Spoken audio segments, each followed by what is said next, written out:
Hi everyone, I'm Nadiah. Welcome to the third part of the Student Entrepreneurship podcast. In this part, I'm with Olina and Dilayla from Imperfectionist. So do you guys want to introduce yourselves and talk a little bit about what your business is? Yeah, sure. Hello, everyone. And Nadiah, thank you so much for having us in. I'm Dilayla, and I'm the co-founder and creative director of Imperfectionists. Hello, my name is Olina. I am the CEO and also one of the founders of Imperfectionists. Great. So let's get into the questions. The first question we have, how is your business different from current market offerings? I think for us, one of the main things that we've been focusing on really from the start is the community, whether that's the local community in Turkey where we produce, whether it's the overall community in terms of making sure we make sustainable and environmentally friendly choices, or even the community in terms of female empowerment, female leadership. So I think just having that overall sense of community in all the decisions we make has been huge for us, and also definitely sets us apart from other companies out there. Okay, perfect. Dilayla, did you want to say anything more, or should I continue on to the next question? I wanted to add up to Olina that I agree with everything, and plus I think innovation bit differentiates us too, because we do all the prototyping on 3D platforms on cloud. So it allows us to actually see the designs, pre-manufacturing, so we are zero wastage, pre-manufacturing in the prototyping phase, and during our prototyping, after the prototyping, we have our 3D prototype set. Then we do the items, which turn out to be usually perfect. Before manufacturing begins, we also test the patterns on the 3D platforms, which enables us to see how much wastage we are going to create and what to do with these wastages, meaning that it will allow us to be zero wastage faster after manufacturing too. And I'm also very much into digital fashion, so we have our 3D avatars as well, and now we're working on our NFTs. Okay, that's great. And how do you measure your customer satisfaction? I think one of the main things we do is just really having an open communication with our customers. I believe that one of the perks about being a really small company and obviously not selling hundreds of items a week is that we can get in touch with our customers. We can send them a personal email, or if they share anything about us on Instagram, we can actually send them a message back asking what they liked about the item, if they had anything they would like to see differently, if they have anything to really add and anything that we can use to grow as a brand. Okay, yeah, that sounds perfect. And last question, what would you say, based on experience, is an important key element to have when starting a business? Oh, sorry, God. could you? I'm sorry, Dilayla, you take it. No. Let's have the question one more time and let's answer it together. Should I ask the question again? Yes, please. Okay, so last question. What would you say, based on experience, is an important key element to have when starting a business? I mean, I think for us, it was the teamwork.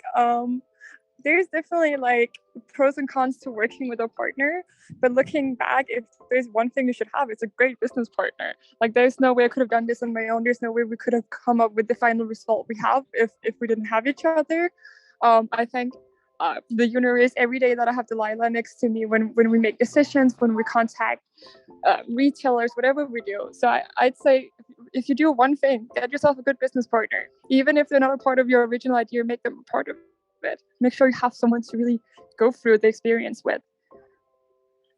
Yeah, I completely agree. Honestly, first off, I would say have the guts to go in and have a business, because actually, like, whatever you're going to start with is not going to, like, how it's going to end. You might have a pattern on your mind that's like your journey that's not going to end. So make sure that you have the guts and the encouragements to start the business, whether you have someone or you don't, which I actually agree with Olina that if you have a business partner to split like works and whatever you want to do with, because it allows you to achieve stuff faster actually. You know how they say if you want to go faster, go alone, but if you want to go further, go together. Yeah, that sounds great. So that's it for today, I think. That's all the questions we have. But yeah, great. Thank you so much for answering our questions. It's very short and brief. Yeah, thank you so much for having us. Like, it was amazing. And you do a really cool podcast. So congrats. Thank you. Well, that's the end of the third part for this podcast.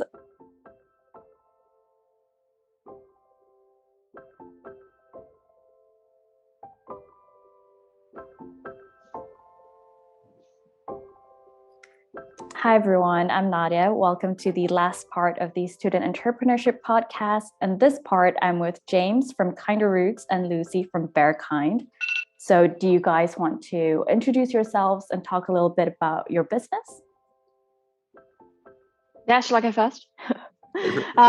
Hi, I'm Lucy Jeffery. I'm the founder of Bearkind, and we sell bamboo socks that save endangered animals. So 10% of the profits are donated to the animal on the sock. So we've got lots of different animals, and they're all linked to different conservation charities. So if you love orangutans, you can have them on your socks and know that a proportion of the profits are going to the Orangutan Foundation. That's me in a nutshell. And I'm James. So yeah, I founded Kinder Roots about 3 years ago now. And so Kinder Roots is a loving gift for a newborn baby that plants a tree in an area of conservation in a baby's name. So it's similar to naming a star after a child. However, it's on our planet and it's for their future. We plant in 5 locations: Borneo, California, Haiti, Rwanda, and the Amazon. And with the tree planting, you can give a sustainable gift set as well. Great. Okay. Well, so let's get into the questions. The first question we have: what are the sustainability issues within your sector? So I can jump in. Yeah, I'll go first. I wrote a couple of things down when I saw this question. I think for me, being in a product-based sector, I guess you could consider that I'm like a fashion brand, which I wasn't the intention when I started out, but it's a sock company, so it's ended up being in the fashion sector. So for me, one of the biggest issues is supply chain transparency.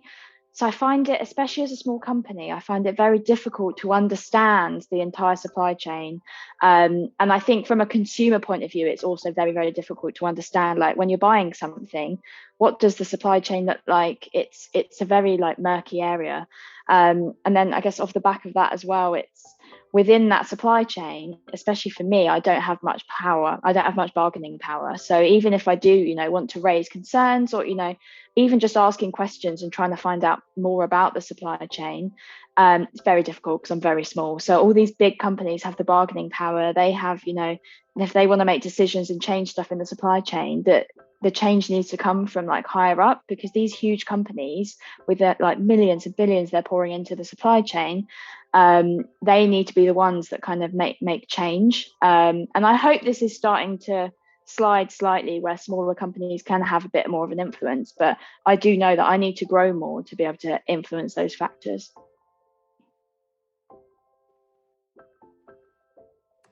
Nice. Yeah. To be fair, like I think that probably that was like one of my main thoughts as well, actually. But yeah, so I think so with Kinder Roots, I'd say there are like 3 main problems. I like brush through like really quick. But so firstly, I'd say greenwashing. Secondly, more specific to the baby gifts industry, is like disposable gifting. And thirdly, we are in like tree planting, so ineffective tree planting methods as well. So yeah, so nowadays it's like so firstly with greenwashing, many gifts like feel sustainable or ethical, but they just aren't. So this isn't just in the baby gifts industry. It can take many forms across like many different industries. So nowadays it's fashionable to give something wooden or something of natural materials. If you delve into this, you'll find that it's actually doing mainly more damage than good, or could be doing far more good if they were just simply sourced in a more sustainable way. So in the baby gifts industry, this is like really reflective of things like a wooden box, like wooden embroidered boxes, which are sustainable because it's from a natural resource. But ultimately, it's from a non-replenishing forest or from a forest that's like pretty close to complete degeneration anyway. Secondly, I mentioned non-sustainable disposable gifting. There are like 700,000 to 800,000 babies born a year in the UK. So there's a stat out there for how many plastic gifts given each year to in metric tons. to babies born.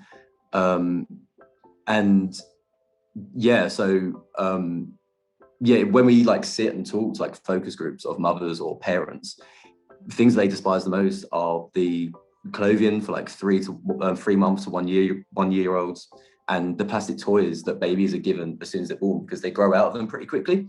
So this kind of gives Kinderroots an impetus to give more long-lasting or sustainable gift sets. Thirdly, whilst Kinderroots is like primarily a baby gifts business, it's also in the business of tree planting too. So yeah, our gift is the baby's tree. And it feels like every business is planting a tree nowadays, you know, like chocolate bars, pillows, pint glasses. But it's something to be wary of, because most tree planting practices aren't actually sustainable. They also work as a business trying to profit. So, you know, they're trying to plant as many trees as possible for the best value to themselves, which leads them to plant in like rows of the same tree type, as you'd expect a farm to. So of course, like one tree is better than no tree at all. However, this won't restore peatlands and it won't restore forests in the long run. So with like a global tree planting network that we use, it has a biodiversity focus, which is like certified by the UN Sustainability Goals. So it's like another form of greenwashing, but particularly in the tree planting industry. Okay. That's really cool. Do you know, I didn't know about the it makes sense from my biodiversity point of view, but I guess when you hear someone, we plant trees, you think of it as, how can that not be sustainable? Like, unless they're like chopping them down as well as they go. But actually the whole, like, I guess, do the network you use, are they planting like numerous different types in an area? Like, are they more considerate of what the area requires rather than just planting as many as possible? Yeah, so they'll use, they plant for the right time of year, and they'll use 5 or 6 different species incumbent to the area.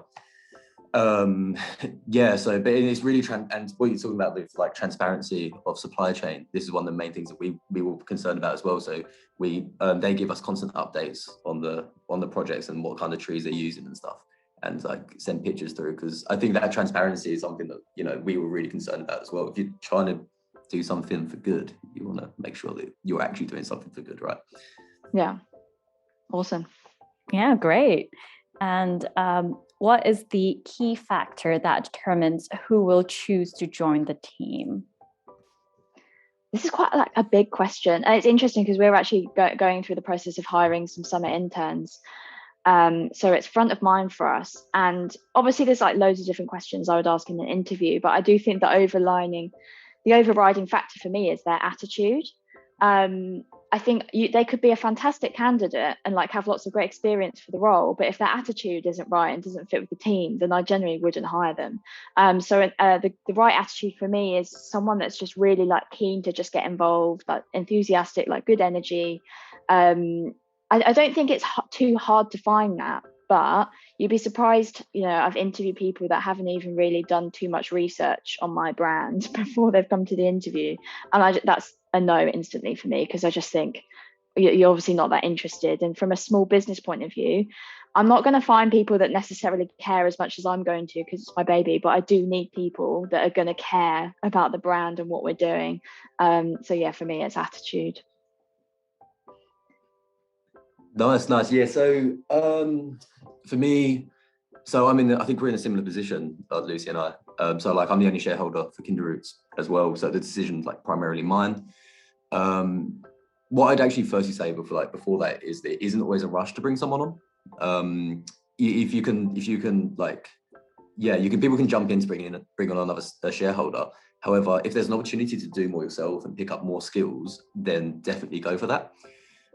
Speaking of which, so we're in a similar position. We're actually bringing someone on at the moment as well, which is like convenient for this conversation. So we're basically, I've put all my skills, I've learned as much as I can through the business. So we're bringing on a salesperson now. Man's name's called Joe, a really nice bloke. But essentially, for me, bringing on Joe was about 2 things. It was about added value and culture fit. So I have a business mentor through the UEA, and I haven't asked if I can mention his name, so I won't. But he's always suggested that out of all the many elements of business, the biggest challenge is actually selling it. So I work in marketing, and marketing is selling, but it's a completely different form, and it's different to out and out sales. So Joe's added value is twofold. He'll add the monetary value of bringing on more clients. However, he'll also add a professional value, like a professional trained skill set for me to learn off of, and hopefully vice versa as well. So when looking to add someone, that's what I kind of look for, is like consider both that monetary value, but also the value of the skills you gain as well. And then, also just, I think similar to Lucy as well, I believe culture is really important, because you'll be collaborating with this person a lot. Like, before you bring on your best friend, make sure you question if it's potentially worth risking that friendship for the business. Also, your personalities will inevitably reflect on the business when it's such a small business as well. Make sure they've got similar investment in the business as you. Is this your first hire, or have you hired other people into the team before? So it's first hire. I'd say, but I've got a lot of different stakeholders that I just work alongside. I find that people are way more willing to give time and help than I ever kind of believed they would in the first place. So that's what we've kind of done so far. Nice, that's good. How about yourself? I've got two full-time girls that work for me, and they came on board. One was through the government Kickstarter program, so she was only ever meant to be like a 6-month hire, but ended up being super valuable, really, really good. And so I kept her on. And another one was, again, she was a summer intern from Warwick University. So they do paid internships through the university. So you get someone for 6 weeks. And she was so good. I kept her on part-time through university as she finishes, and now I've hired her full-time as she finishes university. So I'd say that my next hires, I think I would have someone a bit more experienced, but for a startup business, it was perfect. I just needed people with energy and enthusiasm just to get in and take some stuff off my plate. The next hires, I think I'd need someone, as you said, someone you can learn from, and there's experience and stuff that you don't necessarily know about. That's a really good point. Yeah, and that's the thing. I've been on my own for so long now. I bounce on people every now and then and stuff, but you just need that energy to it boosts 100%. You having someone else around, 100%. Just to bounce ideas and stuff. Yeah. So I left my full-time job to run this company at the end of 2020, and I didn't hire until the May. So during that time, I just kind of slowly declined in energy levels, motivation. I was still in on the business and working, but I just really I felt very sapped of energy because I was just working by myself on the screen all day, every day. And as soon as I hired one person into the business, I was like, oh, thank God, just having another person just to talk. I mean, I live with people, but it's not the same if you're wanting to bounce ideas and stuff. So yeah, I think entrepreneurship can be very isolating, I think. So having a team is fun. Yeah, it's not all glitz and glamour, is it? No. Behind the screen, our woes. Okay, great. And so last question, what advice can you give to students who want to start a sustainable business? I wrote down, make sure you have your set of values that you're kind of chasing. Sustainability can obviously cover off a lot of different things. So I just, what is important to you? What are you trying to challenge in the world? And then try and stay true to them, because you will have the option to deviate from that path a lot. It's difficult. There's a lot of challenges that you'll come up across, whether it be cost, people saying no to you, the options just not being there. You might have an idea and it just not be available to you. So I just try and stay true to your values. I know easier said than done, but try and stick to them throughout your journey and have them as your North Star. And then I guess off the back of that is just make sure you're challenging everything. So when you're thinking back to those values and what you want to achieve with your business or idea, just make sure you're challenging things. So if someone comes to you and says, this is the packaging, this is what I want to do with it for your product, challenge it. If it's not right, challenge it. I'll give you an example. So obviously manufacturing socks, typically they will be attached to the packaging with a little plastic tag, and it's very common for them to most shops will have that, so they're attached to the packaging. And from the start I've been I don't want that, I hate it. Is that the worst? Because as soon as you ping them off, it just off it goes into your carpet and it's gone. It's just useless. So I've been very strict on that, and we had to do quite a lot of takes on our packaging to make sure we can have the socks so they're completely plastic free and not attached to the packaging. And my supplier was a bit oh, I'm not sure about this. But I kept going, obviously stuck to my like values, and we're here, we're plastic free at the moment. So I was quite happy that I stuck to that and was stubborn with it. So that would be my advice, is, you know, keep challenge what you're doing against the values that you've set for yourself. Big up the plastic free, right? Huh? Big up the plastic free. 100%, yeah. I don't know why they do it. Like, it's so annoying. Yeah, it's just so that little. I get what you mean. It's just into the abyss, isn't it? Into the abyss. Yeah, as soon as you ripped exactly. it. Yeah. Cool. Yeah. So I suppose I'd like 3 tips. The first 2 are like more general. The third one is, I suppose, specific to like a sustainable business. Yeah. Firstly, I'd say lean on your friends, lean on your family, lean on just people and opportunities that you may not expect to help. So this is the main piece of advice I received from my UEA business mentor, and it's been invaluable. Generally, people are way more willing to help you than you realize, and they'll have better ideas than you might think as well. Like, even if you think your parents are pretty uncool, like, just ask. Secondly, early doors, like, the money is important, of course it is, but I believe the experience is invaluable. So without Kinderroots, like, I wouldn't be in the career that I'm in now. I wouldn't be doing half as well with it either. So growing a business is also like an opportunity for you to try your hands at new skills and to enjoy them. What I can promise you is that things that you do first, is that when you, things will take a long time the first time you do it. So your first marketing campaign, sourcing insurance, it will take you ages, but it's all learning curves, and it will take 10% of the time the second time round, because you fast track your experience. So just stick with it, and things get quicker and easier because of your experience. Thirdly, more specifically to like a sustainable business, it's worth taking time to read up, I believe, on behavior economics, psychology, to understand people's incentives for taking an action or being motivated to make a sustainable purchase. So every purchase we make can have like tens of factors contributing as to whether we decide to buy it or not. Unfortunately, the environment is rarely our main motivating factor. If it was, then, you know, global warming wouldn't be a thing. So take your time to understand how you can internalize the benefits of a sustainable purchase for the user. You know, so for us, it's being unique. It's like sentimental, heartwarming gift that shows you care for the baby's future or for the baby's planet. You know, that's far more motivating. That's far more motivating than like scaremongering environmentalism or saying that your tree will take like X amount of carbon out of the air.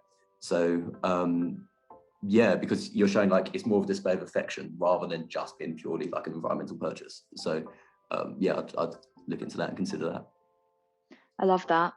We definitely see that as well, that people tend to buy with their emotions.